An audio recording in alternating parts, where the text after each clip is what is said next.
I recently talked about my father's earliest memory, which made me think about my earliest memory.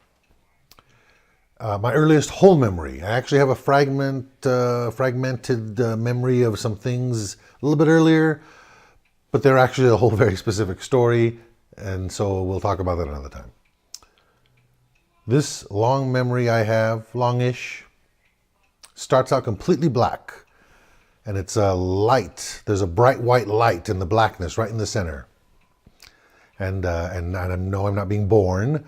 I'm 3 years old. I'm walking out of an empty house. I'm walking out of the empty house. I walk out onto the porch. And it's the family home in Rosemead, California, San Gabriel Valley. It's a beautiful street. Muscatel was the street. A beautiful street. Green lawns and rose bushes in the front, rose bushes at our place. There was a plum tree, I remember. And my father's sitting there by the car, and he beckons me over. I get in the car. He had a broom in his hand, if I didn't say so. I remember that. He threw the broom in the back of the car, and he locked the place up. It was the last visit, after we'd moved out. Everything was completely gone. We didn't have anything in the car but this broom. My father tells me to get in the car, and he backs up into the street. I remember there were no seat belts and no baby seats or anything like that. This is 1968.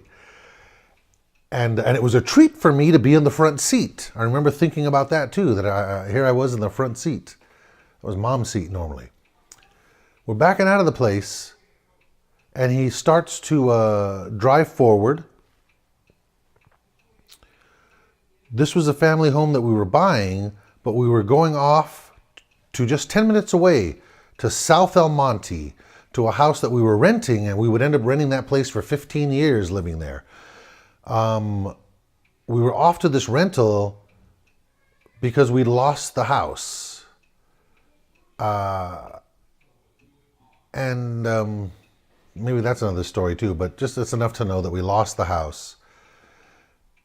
And I knew that later in life, obviously. I didn't know that at the time.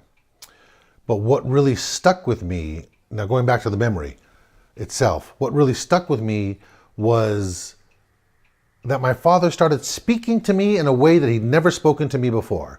And again, my father, if I hadn't mentioned in the other video, he was a Marine. He signed up at the age of 16, 17. He had an aunt that signed off on him because he had no mother and father. They were both gone from his life.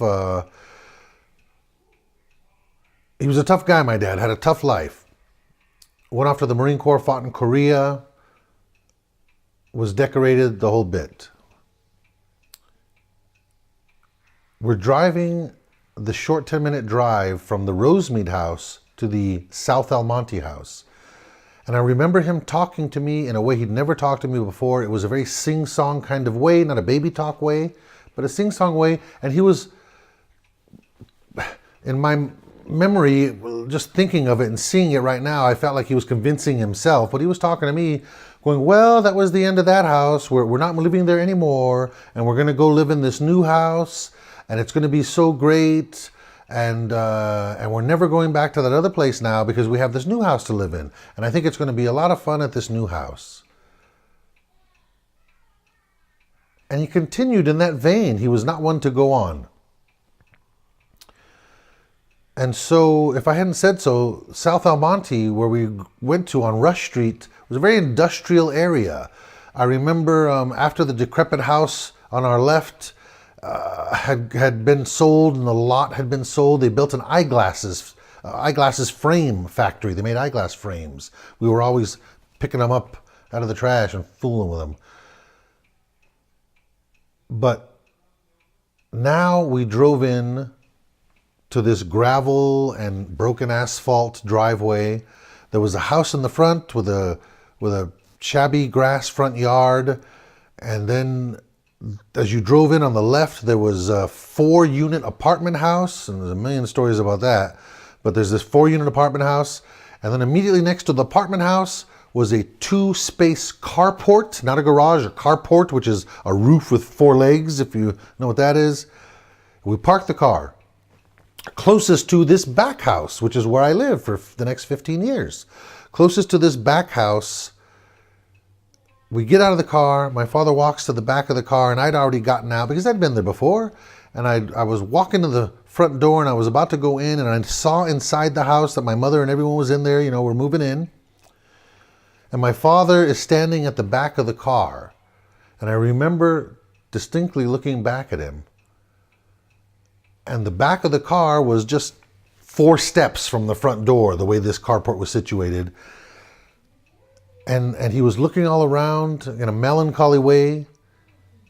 And I remember it was all gray, not gray, but it was just dingy gravel and old asphalt.